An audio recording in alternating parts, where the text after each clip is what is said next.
Hey team, just bringing you part 2 of the Nikon ProStaff spotting scope review.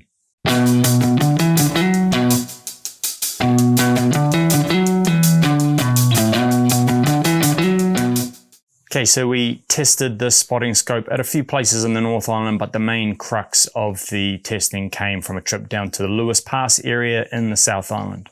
We're about to show you some footage of some stags and some animals that we filmed down there, and you'll be able to see a lot of the stuff that I talked about in the first video. You'll be able to see distortion from the heat shimmer. You'll be able to see some of my inability adjusting to getting the iPhone to focus correctly on top of the spotting scope.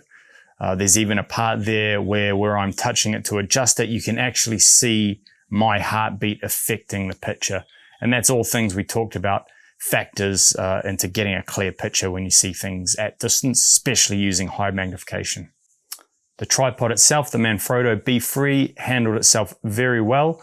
As I've spoken about before, when you spend a lot of time behind a spotting scope, the way the cradle works is really important. The way you adjust it is important. A couple of reasons for that. One is if you have to move it slightly, especially at high magnification, a cradle that doesn't lock and unlock in a nice, steady, fine manner can be quite difficult to get into the right spot. And the Manfrotto, the cradle works really, really well. Some of the footage, you'll see a little bit of color aberration coming through. That's more to do with the iPhone to the spotting scope. Through the scope, it looked very clear, and my ability to use the iPhone on top of it is probably what you see there. The glass was really, really good throughout.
If any of you want to know where these stags were, they're in the none of your business catchment and keep your filthy paws off my deer range.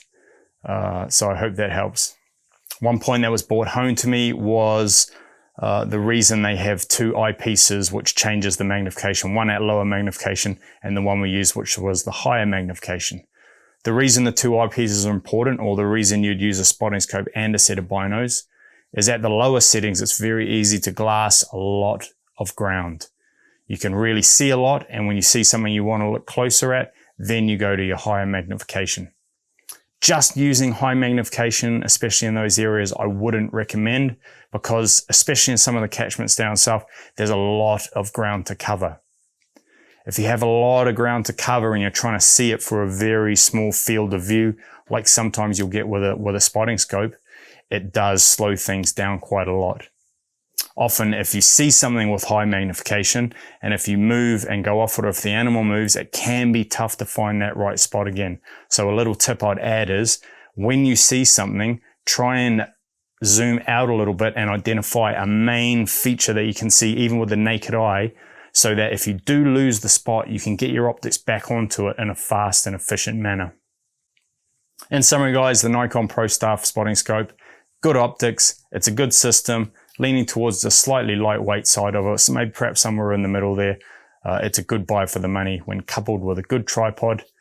Throughout the review, I've tried to pass on a few extra tips and tricks as well when you're choosing a spotting scope, and little things to help you get the best out of the spotting scope once you buy it. I hope you all found that helpful.